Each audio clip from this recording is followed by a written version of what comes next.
like to think of acceleration, to step back from it and think of it conceptually.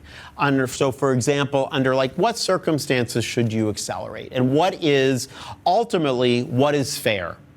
And in my practice, there are a couple different types of acceleration, but the two most common types are acceleration as part of a change of control.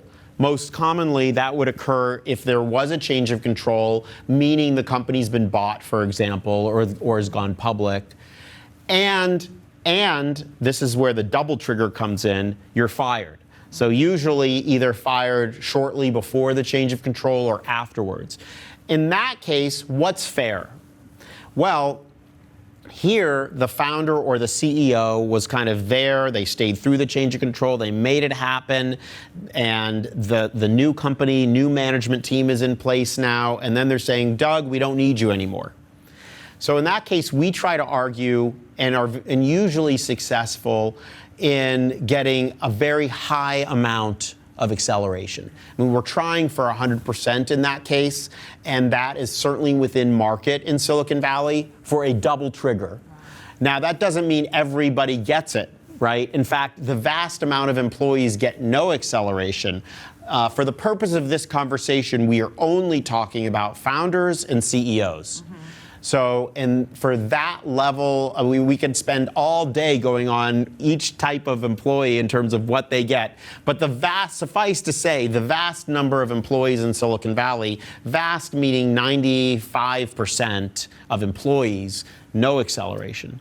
But the CEO or founder has been there, they made it, they were the leader, they got it through the change of control. Now they're sitting there and they have a new board that doesn't know them, and maybe they're not needed anymore. So how much more of their stock should accelerate? And we're arguing it should be everything.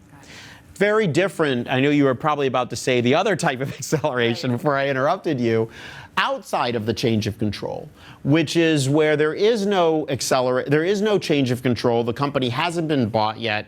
This is a situation where you're a CEO, and I see this so many times, and you've been there for 3 years. You have, or a better example, you've been there for 2 years and the company isn't doing anything, and the board comes to you and say, we love you, but we're bringing in somebody else, somebody we think is better for the company. In that case, what should happen? There, 100% acceleration would most likely be viewed as a windfall. I'm not saying, I don't want to say anything that's going to be used against me in the future, in a future negotiation. I'm not saying that there couldn't be a circumstance under which that CEO should get 100%, because there are edge cases like that.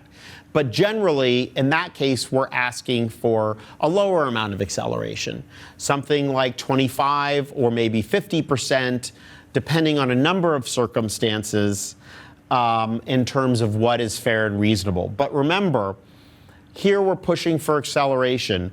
We're not asking for $1 million in severance or even a couple of years in severance. Sometimes it might be a year, it could be 6 months, it could be 3 months. It just depends on the circumstance. But the focus is not on that. And especially if you're dealing with a pre-IPO company where money is very, very scarce. There isn't a lot of money to give the severance, but there is the ability to accelerate that stock. And that's what the person really wants, especially if they believe in the company.